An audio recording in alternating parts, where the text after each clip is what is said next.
politique en flammes que la détonation a été entendue à quelques 40 mètres de la tribune aux environs de 11 heures, le 8 mars 2020. Il s'agit d'un attentat terroriste selon le gouverneur du Nord-Ouest. C'est les terroristes, comme vous pouvez le savoir, et ceux qui se cachent derrière eux.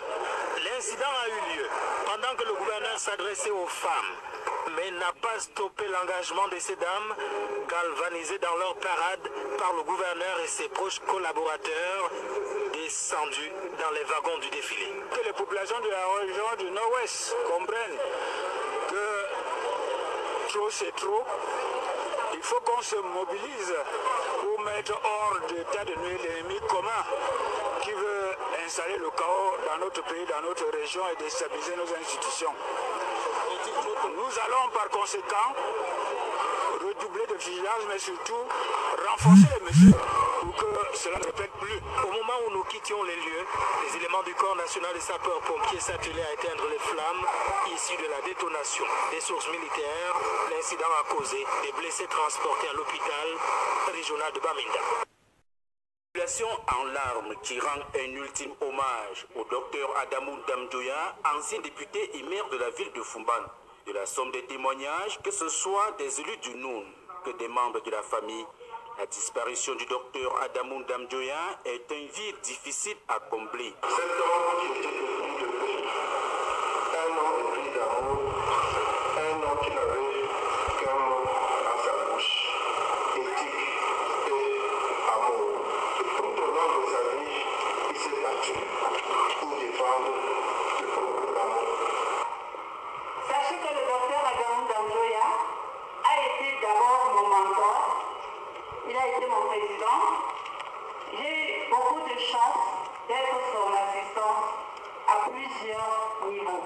En tout cas, je dois vous dire aujourd'hui que j'ai été tout, sauf peut-être son épouse dans les canaux habituels. Le gouverneur de la région de l'Ouest, Awa Fonko Augustine, a salué la mémoire de l'illustre disparu, qui était une figure emblématique de l'administration et de la vie politique au Cameroun. L'administration camerounaise perd ainsi une grande figure de son histoire. La ville de Fumban et le département de Noun, l'un des hommes les plus marquants de son histoire politique. Du peuple Bamoun, un prince charismatique qui a marqué son temps et qui va certainement rester une référence pour beaucoup de jeunes générations. Des prières ont été dites pour le repos éternel du docteur Adamou Damdjoya qui quitte la terre des vivants à l'âge de 78 ans des suites de maladies. Conjoncturel né de la lenteur dans la production des passeports par la délégation générale à la sécurité nationale est malheureusement exploité par certains individus. Ils développent des stratégies pour escroquer de l'argent aux pauvres usagers.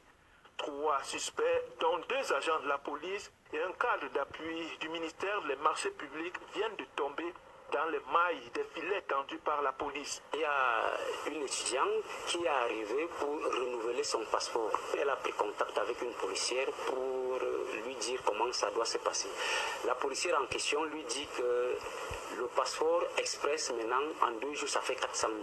Trouvant cette somme exorbitante, elle a pris attache avec le délégué général qui demande toujours aux usagers de dénoncer les mauvais comportements. Des sources proches de la sécurité nationale.